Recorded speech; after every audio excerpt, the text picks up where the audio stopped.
کچھ فرما دیا گیا، یہ اتھینٹک ہے، یہ 100% ہے، اس میں کوئی کمی اور کجی نہیں ہے، کوئی سوچ و بچار کی کہ اس میں کوئی گنجائش رہ گئی ہو، کوئی ضرورت نہیں ہے۔ زیرک آپ بیٹھے ہیں، اللہ نے جب سب سے پہلے یہ فرما دیا کہ اس کتاب کے اندر کوئی شک و شبہ نہیں ہے، آگے فرمایا ھدی للمتقین، یہ ہدایت کی کتاب ہے، یہ ہدایت کا سرچشمہ ہے، کس کے لیے؟ متقین کے لیے۔ حالانکہ کہ قرآن کتاب ہدایت ہے، کتاب نور ہے، کتاب روشنی ہے، قرآن مقدس وہ عظمت والی کتاب ہے جس کو پڑھنے سے کافر کو ایمان ملتا ہے، مسلمان کو نور ملتا ہے، وہ کتاب ہدایت۔ اللہ نے فرمایا یہ متقین کے لیے ہے۔ ہاں متقین کے لیے کیوں فرمایا؟ یہ کہا جا سکتا تھا ہر انسان کے لیے، نہیں، قرآن یہ کتاب ہدایت ہے متقین کے لیے۔ ایک اور مقام پہ اللہ نے فرمایا کچھ لوگ وہ ہوں گے جو قرآن کو پڑھ کے گمراہ ہو جائیں گے، کچھ لوگ وہ ہوں گے جو قرآن کو پڑھ کے ہدایت حاصل کر جائیں گے۔ یضل بہ کثیرا ویہدی بہ کثیرا، بہت سارے ایسے لوگ ہوں گے جو قرآن کو پڑھ کے گمراہ ہو جائیں گے، بہت سارے ایسے لوگ ہوں گے جو قرآن کو پڑھ کے صراط مستقیم پہ چلیں گے، سیدھی راہ پہ چلیں گے، سیدھا راستہ انہیں مل جائے گا، صحیح ان کو ہدایت کی راہ مل جائے گی، نور اور روشنی انہیں مل جائے گی۔ آؤ میرے کریم آقا صلی اللہ تعالی علیہ وسلم کے غلاموں، اللہ جل جلالہ نے قرآن مقدس کو اپنے محبوب نبی کے لیے ایک معجزہ بنا کے نازل فرمایا ہے۔ اللہ نے جتنے بھی انبیاء اور رسل اس دنیا پہ مبعوث فرمائے، سب نبیوں اور رسولوں کو معجزات عطا فرمائے۔ ہاں یاد رکھیے، کرامت وہ ہوتی ہے جو غیر نبی سے کوئی ایسا فعل، ایسا عمل واقع ہو جائے کہ جو عقل سے ماورا ہو۔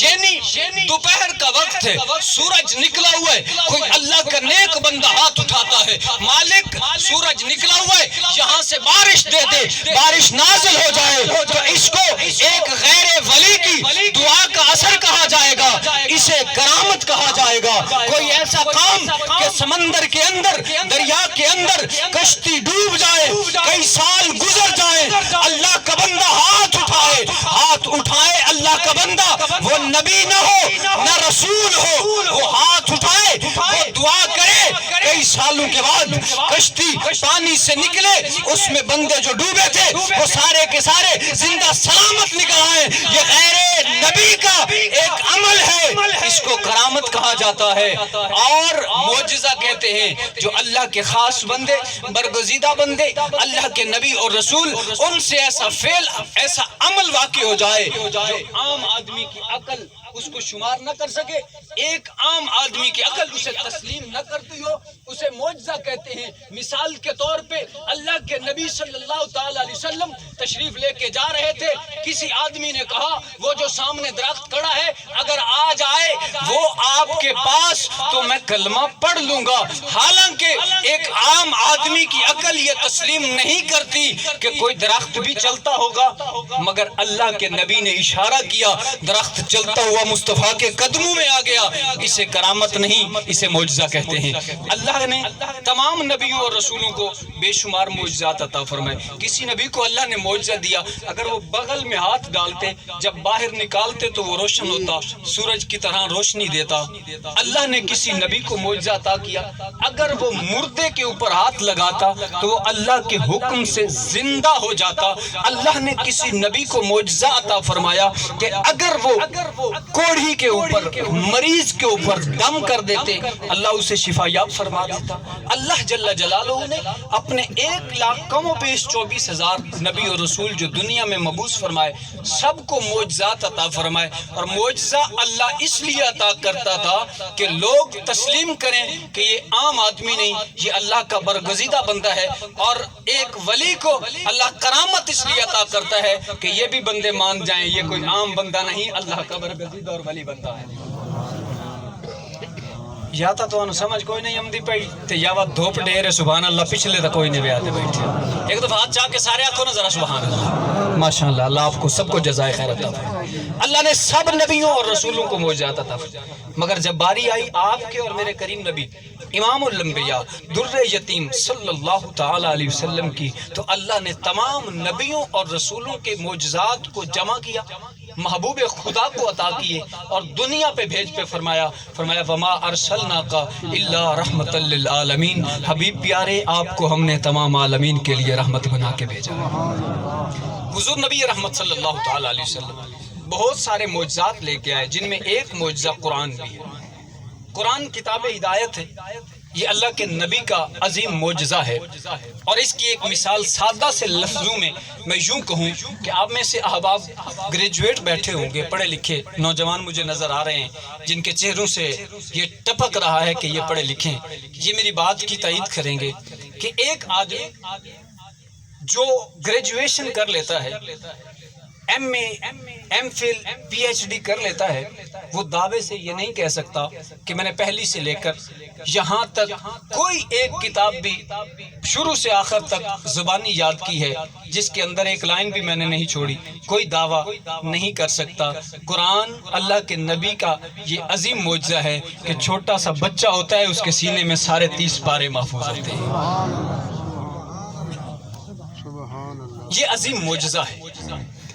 حضور نبی رحمت تاجدار کائنات صلی اللہ تعالی علیہ وسلم پہ یہ نازل ہونے والا عظیم معجزہ حضرت عمر فاروق رضی اللہ تعالیٰ عنہ، ابھی حضرت کا ٹائٹل بھی نہیں ملا، رضی اللہ عنہم ورضوا عنہ کا ٹائٹل بھی نہیں ملا جو قرآن میں اللہ نے بیان کیا صحابہ کے بارے میں، ابھی یہ ٹائٹل نہیں ملا، ابھی دائرہ اسلام میں داخل نہیں ہوئے، ایک دن تلوار اٹھائی اور گھر سے چلے کہ معاذ اللہ امام الانبیاء محمد الرسول اللہ صلی اللہ تعالی علیہ وسلم کا قصہ آج تمام کرتا ہوں۔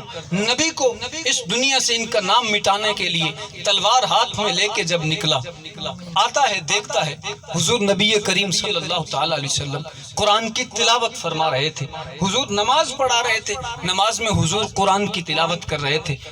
حضرت عمر رضی اللہ تعالیٰ عنہ ابھی مسلمان نہیں ہوئے تھے، اب پیچھے کھڑے ہو گئے، قرآن جب ان کے کانوں میں آیا، آواز سنی، لہجہ اتنا میٹھا تھا، انداز اتنا پیارا تھا کہ محبوب خدا جن پہ قرآن نازل ہوا وہ جب قرآن پڑھتے ہوں گے صحابہ کو کتنی لذت آتی ہوگی، کتنا مزہ آتا ہوگا قرآن سننے کا، وہ کتنے عظیم لمحات ہوں گے جب محبوب خدا مسجد نبوی میں قرآن پڑھتے ہوں گے، صحابہ بیٹھ کے سنتے ہوں گے۔ حضور قرآن کی تلاوت فرما رہے تھے، سرکار قرآن کی تلاوت فرما رہے تھے، حضرت عمر نے قرآن سنا، آئے تھے قتل کے در پہ، معاذ اللہ نام مٹانے کے لیے آئے تھے، دل نرم ہو گیا، واپس چلے گئے۔ پھر کچھ وقت گزرا، کچھ دن گزرے، پھر تلوار اٹھائی، پھر آئے نبی کریم صلی اللہ تعالی علیہ وسلم کے قتل کے در پہ، تو آئے اپنی بہن کے گھر، ابھی گزر رہے تھے تو کسی نے کہا کدھر کو چلے، کہا نبی جو نبوت کا دعویٰ کرتا ہے اس کا نام مٹانے چلا ہوں۔ انہوں نے کہا پہلے اپنی بہن کی خبر لے، پہلے بہن سے تو پوچھ وہ کیا کرتی ہے۔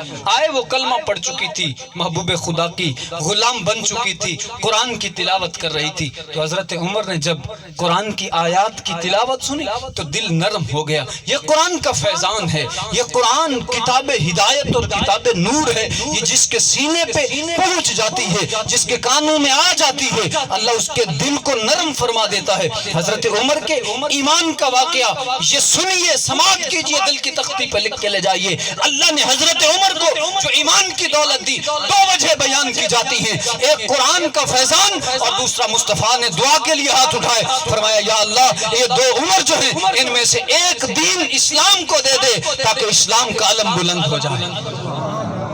دو وجہ بیان کی جاتی ہیں، ایک محبوب خدا کی دعا کا اثر اور دوسرا قرآن کا فیضان، اور قرآن وہ کتاب ہدایت ہے، اس کو جو پڑھتا ہے اللہ اسے نور عطا کرتا ہے۔ بس آخری جملے اور یہی میرا پیغام ہے، قرآن آپ میں سے سارے لوگ پڑھتے ہوں گے، آپ کے بچے بھی، بچیاں بھی، بیوی بھی، گھر والے صبح کے وقت نماز کے بعد قرآن کی تلاوت کرتے ہوں گے، آپ بھی قرآن کو اٹھا کے یقیناً پڑھتے ہوں گے، میں حسن ظن رکھتا ہوں، میں بھی پڑھتا ہوں، علماء کرام بھی پڑھتے ہیں۔ عرصہ بیت گیا، میرے سامنے بزرگ بیٹھے، کوئی 70 سال کا بابا بیٹھا ہے، کوئی 60 سال کا بابا بیٹھا ہے، کوئی 80 سال کا بابا بیٹھا ہے، آج تک ہم نے قرآن سے کیا سیکھا؟